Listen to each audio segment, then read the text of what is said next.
Good morning. Okay, so some tragic news in the perennial garden, but for now we're gonna look at this. I don't love the way that looks, but I started trying to do the edging here. Charlie. And I am trying to let some of these go to seed because, I mean, I wouldn't mind having more of these, right? Sitting out everywhere. Look at that. You can't even beat how beautiful that is. And first bullseye rose, this is kind of like it's like falling apart, but you can kind of see there's like a ring usually around the blossoms that is bright pink. Sometimes the blossoms are white, sometimes they're peachy colored. Like, you can kind of see, right, that this one is going to be a little bit peachy when it opens up. So I'm excited about that. Okay, ma'am. Haven't done much with the blackberry stuff. I don't know, I need to be better. I'm not right now. So the girls got into my perennial garden, something I'm really kind of unhappy about, because as you can see, like, maybe you can't, but I can, they've dug up everything, right, that they could. So I do have some perennial roots in here, and like my perennial onions are in here. I haven't gotten in here since I discovered that they destroyed literally everything. So I am probably not going to get in here and give you a tour yet, because I don't know what it looks like, and I don't want to discover the sadness like on video. Like, it's just not something I feel like doing. So this guy's still covered up. So there has been some serious damage to some of the broccolis, but at least 3, maybe 4 of them are still good in here. The beans are looking great. I'm gonna leave this on for now, just in the hopes that I will be able to actually get some broccoli from the 3 or 4 in here that weren't demolished.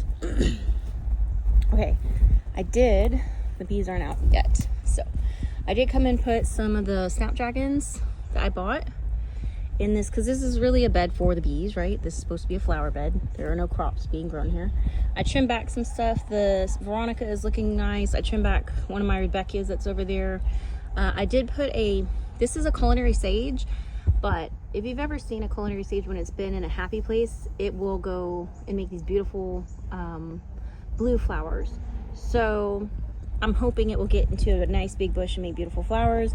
That is a perennial native vervain. You can kind of see like one little flower on it, but it will kind of make a clump here. And I did put some seeds in here for things like bachelor's buttons and more snapdragons and some scabiosa. Just some things in here that should be able to grow a little bit here before the fall comes and over winter pretty respectably, hopefully. So we'll see how that goes. This oregano I bought because it had beautiful flower heads when I bought it, but I thought, well, it probably won't keep putting them on. It is. So I'm like, really, now this will spread, right? It's oregano. But I'm pretty excited about having, like, this is a perennial. This is not one you would eat. It's not you could. It is. Oregano, yeah, you can eat this one. It just doesn't look like the regular oreganos. Doesn't smell as strong either as the regular oreganos that you would get in the store.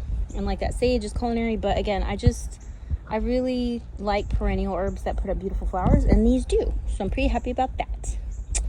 I think those are some those two are some dwarf Jerusalem artichokes that I was growing in here. And if you've ever grown Jerusalem artichokes, you know you're gonna miss something, right? You're gonna miss a tuber.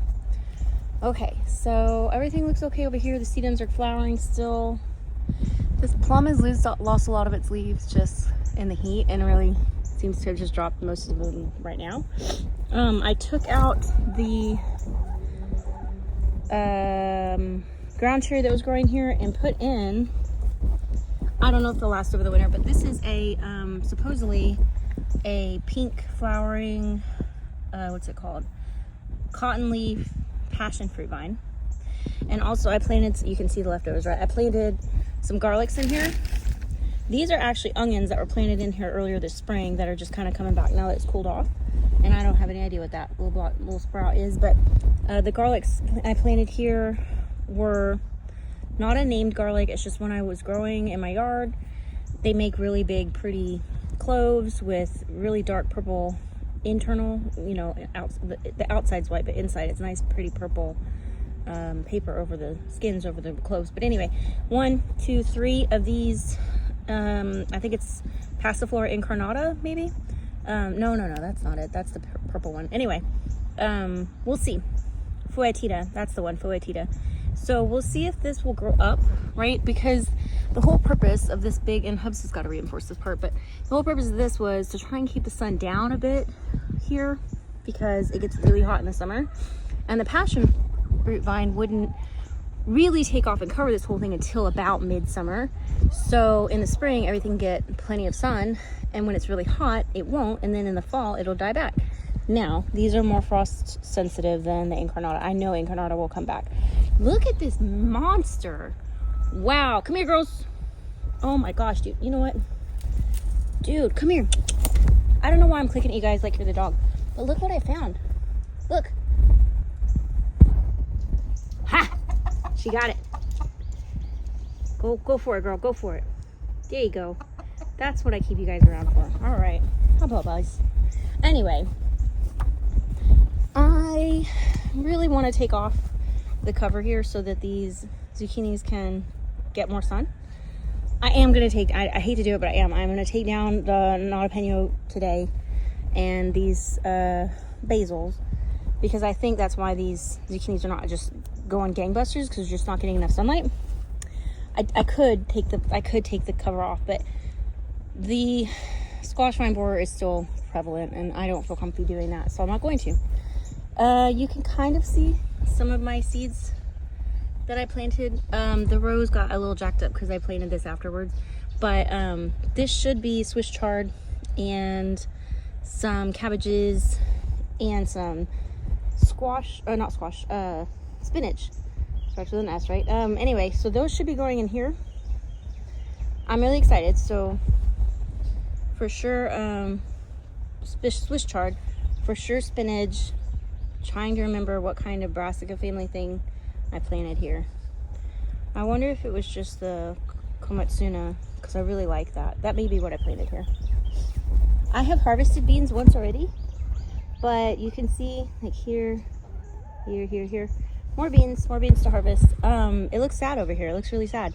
I've been watering it and it's been getting rain, but I think it's just a disease now, and thrips damage has just really decimated these. These are these contender beans? I think that's what they are. I don't remember. I know the other one is J beans, but I can't remember this one. So let's go over here.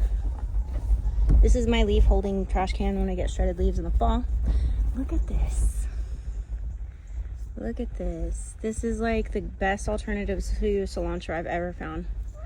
So, if you can, you should try and grow it. Okay.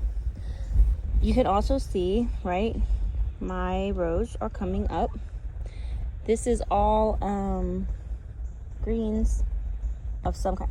Wow, I just touched these leaves and I can smell the cilantro, like that beautiful limey, fresh kind of. Anyway, so I'm excited. These are all coming up. A lot of these are not well, some of them are kilo cabbage, 1 kilo cabbage, which is supposed to be fast growing. Chinese cabbage, but the rest of them are just stuff that are in like the brassica family that just have greens that I enjoy eating.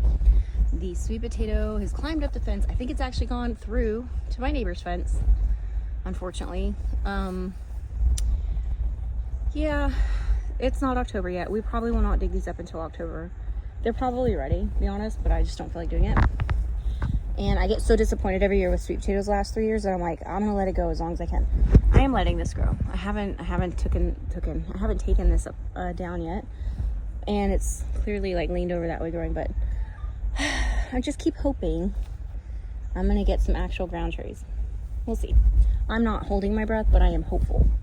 Okay, so there are also some more green beans on these jade bush beans that look like they're succumbing to the same issue that the other one was. Look. There was definitely some kind of caterpillar hornworm thing there, right? We took the rosemary out of here. I've got some in a pot in the front yard now, and I did plant some garlic here after we backfilled with some potting mix. Ooh, baby. This is a lot. It's a lot. So I feel pretty confident I'm gonna have like a decent haul of sweet potatoes, because usually if they're in here long enough to go to flower, I'm gonna get some really good sweet potatoes. I have not had a sweet potato vine go to flower in a while, and I don't know, we're gonna see. I'm excited. I wish I could remember. I have to go back and look at my videos. I can't remember what variety this is I planted here, but it's gone gangbusters. So what the fudge monkey? Is this a rat or you guys? This has gotta be a rat. It's gotta be a rat. You guys don't do that. I mean, you do, but not in the middle of nowhere. It has to be a rat. Oh, I hate rats. So sick of rats. Look, hey, so excited. Oh, where does that thing live? I'm not happy. I hate trying to catch rats. Oh my god, and it's because I live next to a grocery store. So sick of that. Oh, okay. Like clearly none of the garlic's gonna be up yet, but I see tons of flowers on the Yipe striped tomato, so I'm pretty excited we're gonna get some of that. Gotta come back in here and cut back these vines before they take over everything. Only one potato. I know I saw a second one come up, but I don't know if it like got trampled or the dog stepped on it or something, but don't think I'm actually gonna get my potatoes by frost because they're just not popped up.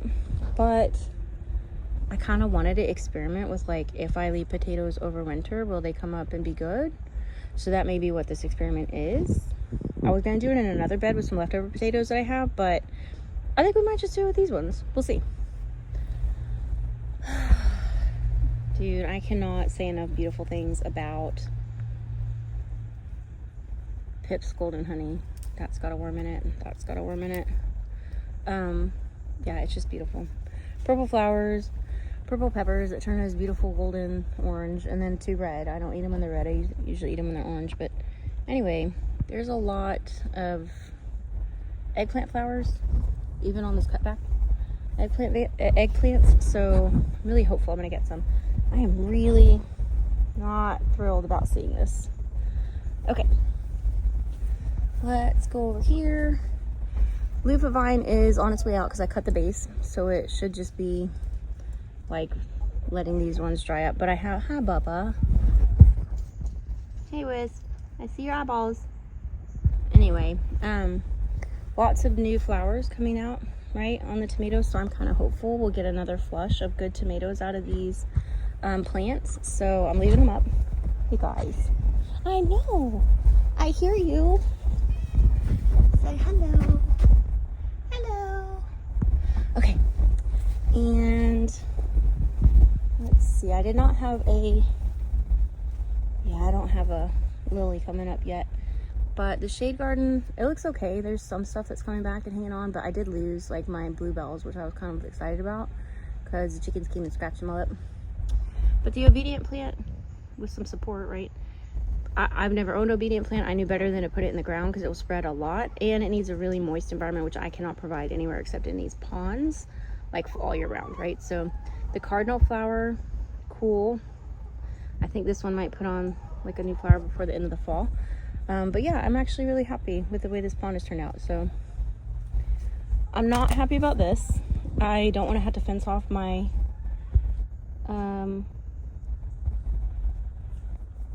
blocking 14 or whatever comfrey, but clearly they have trashed my comfrey, so I may have to. All right, let's go here. Let's see what's going on. All right, guys, I gotta get in here and weed. As you can see it crawling in from the entranceway. Over here, the Babington leeks have started to come up because I spread a bunch of Babington leek bulbils that they make bulbils on the top, because I wanted this bed to be full of Babington leeks. So this is good. This is acting how I want. Babington leeks are cold weather crops, so these will actually hang on through most of the winter unless it gets really, really cold, and if not, they'll come back right in the spring. So I have some calendula, but it all looks kind of rough. Where's the other one? There it is. I do have some that are chamomile sprouts coming up. I mean, I guess they could be poppies, but they look like chamomile sprouts that I've seen before. So I don't know, maybe the poppies aren't coming. I can definitely see some chamomile is going to come up, assuming I don't let it die from not enough water. And it looks like I'm going to have a nice big bed full of Babington leeks. And when it comes to perennial leeks, I do prefer the Babington because they make a decent size leek stalk, and if you cut it off just under the soil surface, it will come back. And unlike the perennial leeks that other perennial leeks I have, they don't make a bunch, like send out the little bubbles under the root so extensively that you have 15 little bitties around this one, and you have to really fight to take them off so you get one big good usable leek. I just don't have, the Babington just doesn't produce that many underground bubbles that profusely, right? It does do a lot on the flower stalk, which is how I got all mine. But I just prefer being able to have a nice size leek instead of fighting 15 little ones all around it on top of trying to get my good one, right? I don't know. It looks like the raspberry might not be dead. Maybe right there. But this raspberry does not look good. And it's not springing back like I was expecting. These watermelons are running. Hub still has not taken down this mulberry. I will cut these mulberry stems down and feed them to the rabbits because they're good for them and they like them. I have gotten some tomatoes off of these. What was it? Summer heat or something like that. Tomatoes. So I'm pretty excited. Look, a little tomato. These have been going really well since they got some more sunlight and we staked them up. They're looking really pretty. Ugh, you know what's gonna happen? The train. Okay, I did not get out here and do this last week, and some of them split open, and plus I could see bugs. So this weekend I am going to take off all of these sesame pods, put them in a paper bag, let them dry out, and be done. Because all of those I lost because they started splitting. Not happy. Not happy. Okay. I got about a quart bag full of green beans last weekend when I came out here and pulled them. But I haven't been out since last weekend, so we may have more beans. I don't know. These raspberries are looking okay. This one doesn't look great, but this looks more like a rust issue that hits most of my raspberries this time of year, or blackberries this time of year. So I assume the raspberries are going to be the same. Yeah. They look good. They look good. I'm really happy to see these. I mean, these are just free seeds somebody gave me. So these zinnias are all just freebies, and they're beautiful. So I'm happy about that. I do see some more brown bean holes that I need to come get. I think I saw some grapes on this one, but I can't remember where they were. So they're probably bad by now. Anyway, my turnips have come up. See? All my turnip rows. That I skipped right here. But turnip rows, that looks like the germination was a little spotty. The rest of them, though, have come up, and I'm really happy about that because I like turnips. I didn't think I did, but turnips make the best potato soup. Like, they make a better potato soup than potatoes, in my opinion, because there's, like, just a very, like, you could barely taste it, kind of mustardy flavor, like, kick to the soup, and I really like it. I prefer it, so really excited about that. Actually, I think that's everything, guys. Like, I did notice that the Apiana, this groundnut, had put out flowers. Well, I don't see them now, but it did put out some flowers, those are actually the reason I think I grow this. Like, it is a native, and I like the fact that it makes underground nuts you can eat, but the flowers taste like peanut butter and jelly. And if you use your imagination, okay, they don't taste like a straight up super sweet peanut butter and jelly, but they definitely have a nutty and a kind of that purple violet grape kind of flavor. So anyway, kind of bummed that I don't have any to show you guys, but oh well. Look, see these? Ooh, Pippin's Golden Honey can get a decent size, right? They're a snacking pepper. They can get a decent size though. This is good. This is a little bit more red than I typically eat them at, but I'm gonna eat this one today. Okay, okay, the sugar cane is above the roof, and there's some really tight stalks at the bottom, like thick stalks. So I cannot wait to cut that down and juice them. Now you gotta peel the outside and then stick it in a blender because I don't have a cane juicer, okay? Like, that's pretty heavy duty machinery, but anyway, I think that's it for now, guys, and I'll talk to you next week.